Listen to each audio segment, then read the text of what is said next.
All right, welcome back to The Buzz, everybody. I'm your host, Chuck Leonard. Billy, let's bring in our next guest, Gary Galusha from Row Oil Company. What's going on? How you doing? Nice to see you. Who'd you bring with you today? I brought Mr. Reuter of Fresno, Mr. Abe Torres. Mr. Reuter, how's it going? I see your Doing vans great. driving around town. Yeah, all over the place, aren't we? Yeah. Now, so do you use Gary's?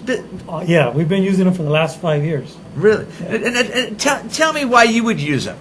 Well, you want to manage the fuel. We have a lot of vehicles. We go from Porterville all the way to Madera. So a lot of traveling we do, so we use a lot of fuel. And tracking that fuel makes good business sense. How many employees do you have? I have 11 employees. So how many vans? Running 6 vans and 1 pumper truck. So you run 7 vehicles. You're not driving those vehicles much, are you? No, I'm not. Right. No. So I wouldn't be here. I'd be on a job site right now. well, you're not. What my point is you're not fueling up those vehicles much No, either, are you? I am not. So your employees fuel them up for you on the road. On the road. They have what do you have, like a regular gas card before? Well, Gary. Well, before, I'm scared to say this, and I used to use cash and hand them cash, and they would have a cash bag, and they would fuel up and turn in their receipt. Yeah. Well, no. That was not very smart. Okay, hold on now. Tell me how they would be able to take your cash and get the gas and still keep some of the cash. How would they do Yeah. it? Oh, they're smarter than us, right? people when they have cash in their hand get real inventive about how they can do things, and they get real smart too. Not that we have bad employees, because we don't. But you always want to check and inspect what you expect people to do for you. When you leave it out there, you're almost asking Yeah. for it to be taken. You're leaving it. My family had a restaurant and a bar when I was a kid. My father could never understand how the bartenders' kids went to private school. Figure it out. Okay. Yeah. And that wasn't a smart thing to do. And what we found was that once we gave them the cards, and I get an email every time the card is used. I know who used it, how much they put in, and the mileage. And then I can also go back in and I can track to see what that vehicle is doing per mile. To see, because you can check around about how much gas mileage it's getting and how many average. miles they're Correct. driving, Right. and what the needle says in Right. the and van. if I see a dip, there's got to be a reason for the dip. Either it needs maintenance, which is sometimes could be the problem. We've had that situation where it drops 3 or 4 miles to the gallon. We realize, you know what? Why is it doing that? We realize it hadn't been maintained. So we go through and we do that process.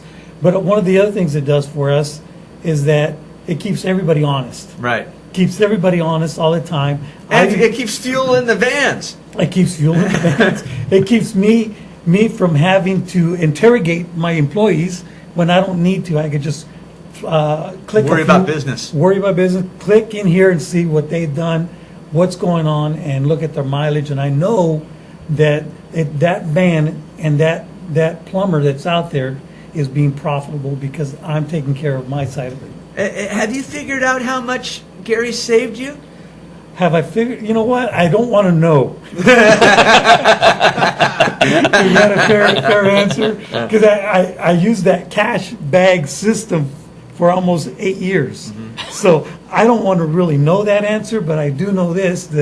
I know what I'm spending now, and I know what it costs me to run my vehicles.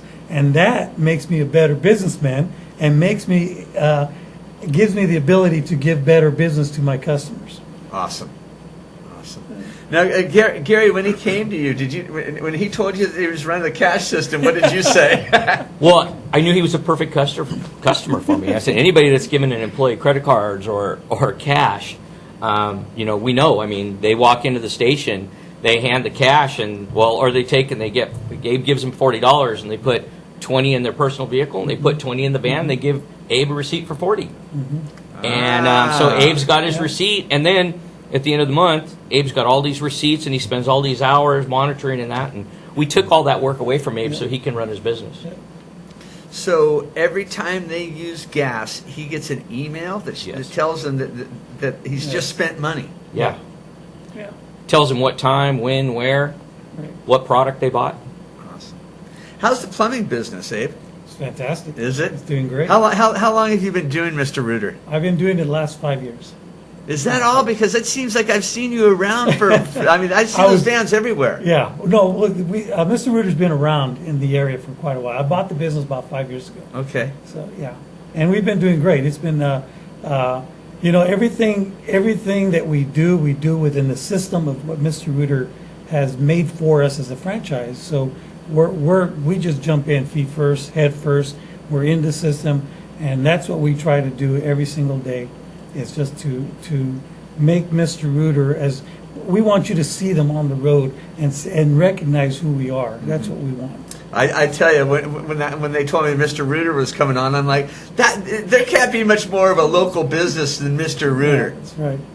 We were locally owned. I grew up in the west side of Fresno, the county, a small town called San Joaquin. Oh, I know San Joaquin. I grew up there. I left there when I was 18, went to college, and somehow, some way, I became a plumber in the process. And owning my own business was not something I was trying to do, but it was something like we were talking about earlier, just finding that bargain. Mm-hmm. You find that bargain, you jump in, and you do it. Awesome. All right, Gary, if people want, any business owners out there want to get a hold of you, tell them how they can. You can go to my website, www.fleetfirstfuels.com, or call me on my phone, 559-909-3481, and we answer the phone, and you don't have to push one for English. And Abe Torres, how do they get a hold of Mr. Rooter? Well, you can call us at our local number, 559-442-1776. We're 24/7, 7 days a week. We do not charge overtime for weekends or holidays. Wow. Awesome.